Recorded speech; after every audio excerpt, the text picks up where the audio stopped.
Bismillahirrahmanirrahim. Alhamdulillahirabbil alamin. Wa sallallahu wa sallama ala sayyidina Muhammadin asyrafil mursalin wa ala alihi wa sahabatihi at-tayyibin at-tahirin. Allahumma la sahla illa ma ja'altahu sahla wa anta taj'alul hazna idza syi'ta sahla. Allahumma rzuqna al-ikhlasa fin niyyati wal qawli wal amal. Lillahi ta'ala. Bismillah. Qala al-muallif rahimahullahu rahmatan wasi'ah. Mad dalilu ala jawazil ihtifali bil maulidin nabawiyyi syarif. Sebutkan dalil kebolehan merayakan peringatan Maulid Nabi Asy-Syarif.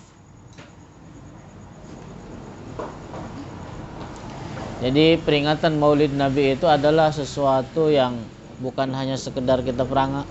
Artinya kita memperingatinya dalam rangka syukur kita terhadap Allah. Bagaimana tidak? Rasulullah saja berbahagia dengan hari kelahirannya. Senang dengan hari kelahirannya. Ketika Rasulullah, sebagaimana dijelaskan di beberapa hadis sahih, ketika Rasulullah ditanya tentang kenapa beliau berpuasa hari Senin, dijawab dzaka yaumun wulidtu fihi, hari tersebut adalah di mana saya dilahirkan. Artinya beliau bersyukur dengan hari kelahirannya. Lantas bagaimana dengan kita yang dengan sebab beliaulah cahaya dunia penuh dengan cahaya, petunjuk, keselamatan, Rasulullah sallallahu alaihi wasallam. Bagaimana kita tidak merayakan peringatan Maulid Nabi kalau seandainya di dalam apa yang ada di dalam perayaannya semuanya adalah kebaikan. Qala Allah Ta'ala waf'alul khaira la'allakum tuflihun, dan lakukanlah oleh kalian kebaikan agar kalian selamat. Jadi di antara apa sih yang ada di dalam Maulid? Membaca Al-Quran baik, membaca sholawat atas Rasulullah baik, membagi-bagikan makanan terhadap yang hadir baik, kemudian mendengarkan ceramah mau'izatul hasanah baik, membaca sirah perjalanan hidup Rasulullah baik. Lantas kenapa orang Wahabi kok anti? Memang golongan Wahabi ini adalah kaum sekumpulan orang yang terhalang dari keberkahan baginda Rasulullah Muhammad sallallahu alaihi wasallam.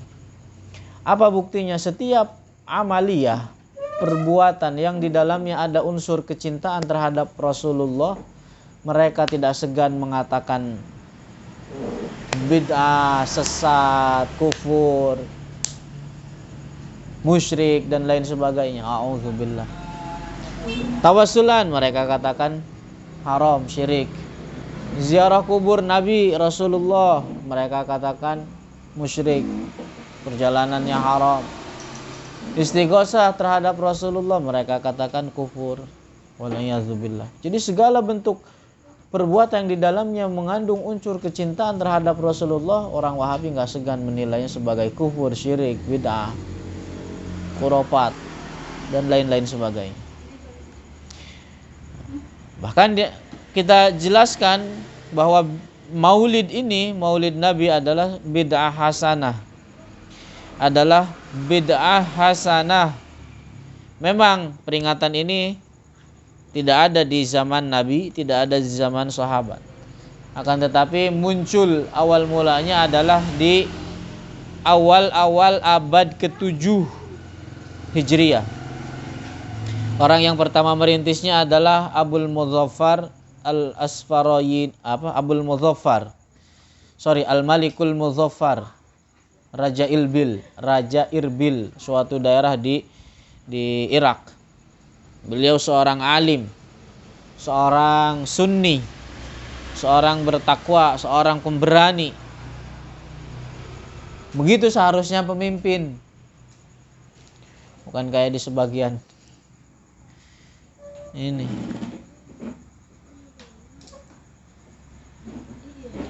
Jadi beliaulah yang pertama kali merayakan Maulid Nabi. Apa yang pertama kali beliau lakukan adalah mengundang seluruh para ulama, dihadirkan seluruh para ulama.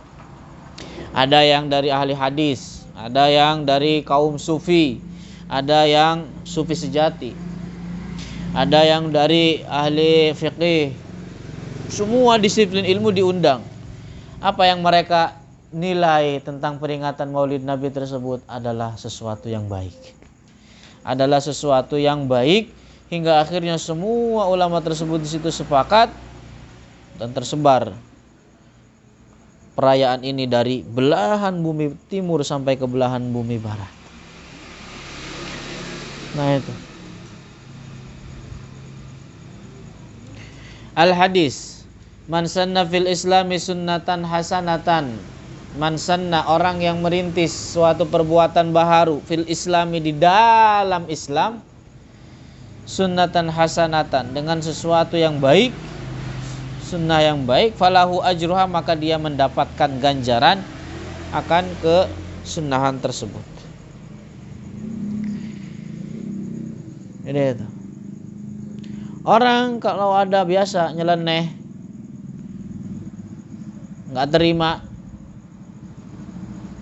berusaha memelintir hadis ini mengatakan man sanna fil islami, yang dimaksud fil islami di situ adalah bahwa perkara baru yang dirintis di masa ketika Rasulullah hidup. Adapun setelah Rasulullah meninggal, maka nggak bisa lagi orang merintis suatu yang baharu. Nah begitu.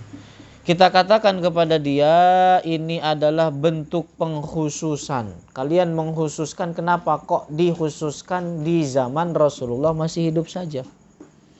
Padahal Rasulullah mengatakan man sanna fil islami. Apakah Islam hanya ada di zaman Rasulullah saja? Jawabannya tidak. Jawabannya tidak. Nah, sedangkan kaidah usul mengatakan la tasbutu al khususiyatu illa bid-dalil. Jadi kekhususan, mengkhususkan suatu perkara itu nggak bisa kecuali ada dalilnya.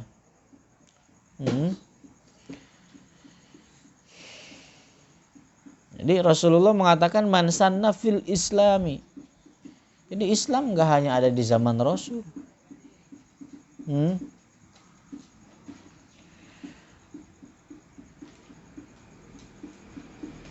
Al-hadis. Jadi banyak para ulama yang menilai.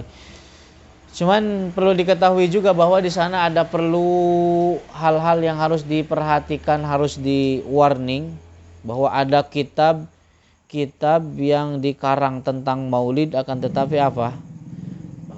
Isinya tidak benar. Ada kitab yang dinisbatkan kepada Ibnu Hajar Al-Asqalani, tapi bukan nisbat doang, padahal bukan karya beliau. Ada kitab yang dinisbatkan kepada Al-Hafidh Ibnul Jauzi dan bukan karangan beliau. Yang dinamakan ada kitab Al-Maulidul Arus. Itu isinya juga ada hal-hal yang menyeleweng. Hal-hal yang tidak sesuai dengan akidah Ahlus Sunnah wal Jamaah.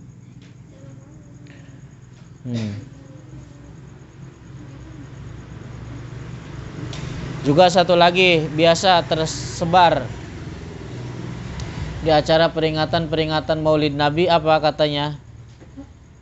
Kata sebagian orang mengatakan tentang mimpi. Yang mana mimpi ini dinisbatkan kepada Al-Abbas tentang Abu Lahab. Katanya apa? Katanya Abu Lahab itu diringankan siksanya setiap hari Senin dari neraka Jahanam. Kenapa? Karena Abu Lahab di hari Senin itu ketika Rasulullah lahir, Abu Lahab ini memerdekakan budak karena sebab senang dengan kelahirannya Rasulullah.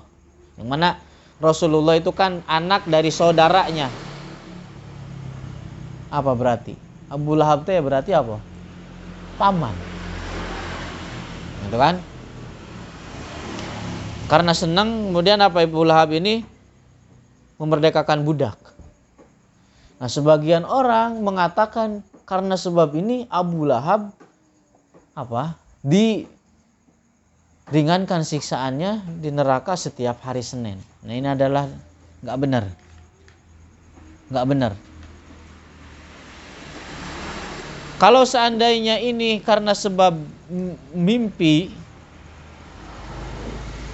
dan tidak ada nas, padahal tidak ada nas yang jelas dari Al-Quran bahwa orang kafir itu diringankan siksaannya. Nggak ada yang mengatakan dari nas seperti demikian. Nggak ada. Bahkan nggak hanya di neraka, di kuburannya pun nggak ada yang menjelaskan demikian. Jadi ini kisah dusta.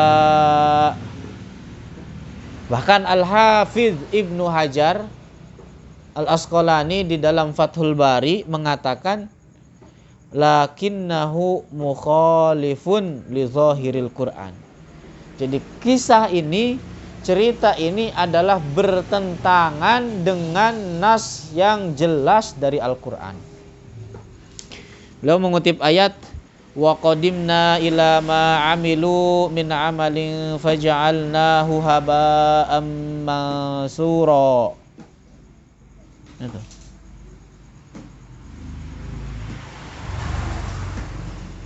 Dan seterusnya beliau menjelaskan tentang bahwa kisah ini adalah sesuatu yang tidak benar.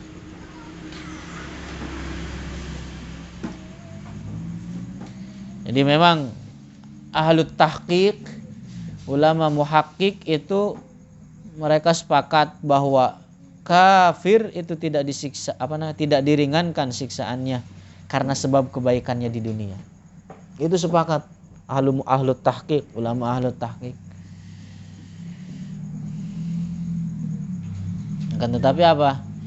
Ya, karena sebab kebaikan bisa saja orang kafir diluaskan kenikmatannya di dunia, tapi begitu masuk akhirat nggak ada kebaikan sedikit pun buat kafir itu.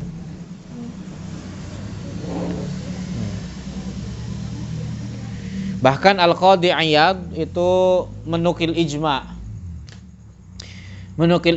kesepakatan kaum muslimin bahwa orang kafir itu tidak bermanfaat bagi mereka amalnya dan tidak ada ganjaran atas kebaikannya dan juga tidak ada peringanan siksa bagi orang kafir di dalam neraka.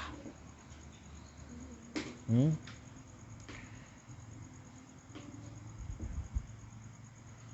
itu dia. Mungkin sampai sini ada yang ditanyakan, paham? Wallahu a'lamu bishawab.